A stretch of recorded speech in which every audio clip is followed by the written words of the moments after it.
Ajit Pawar.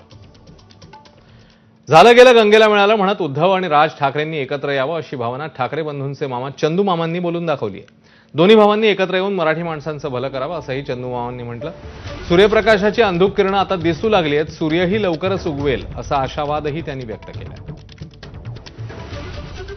Late better than never.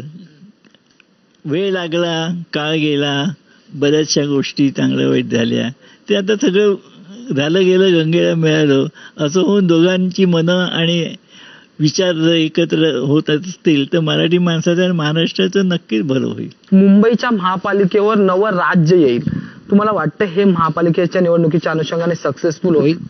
नाही, हे बघा, मला राजकारणामध्ये मी या जास्ती निवडणुकीमध्ये जास्ती रस घेत नाही. मला एकच आहे, दोघंही भाचे आधे मामा म्हणून एकत्र येणं, दोघांनी व्यवस्थित महाराष्ट्रामध्ये मराठी माणसासाठी भलं करणं हीच माझी इच्छा आहे. झालं गेलं विसरून जाणं आणि चांगल्या याचा आपण विचार करूया.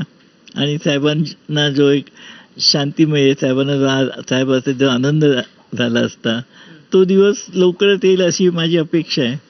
पण आता तो थोडंसं अंधुक असं आपल्याला सूर्यप्रकाशी किरणं दिसायला लागले आहेत, त्यालाच आपण नमस्कार करून सूर्य लवकर उगवेल असं आपण ईश्वरचरणी प्रार्थना करूया. दरम्यान उद्धव ठाकरे यांच्यासोबत काम करायला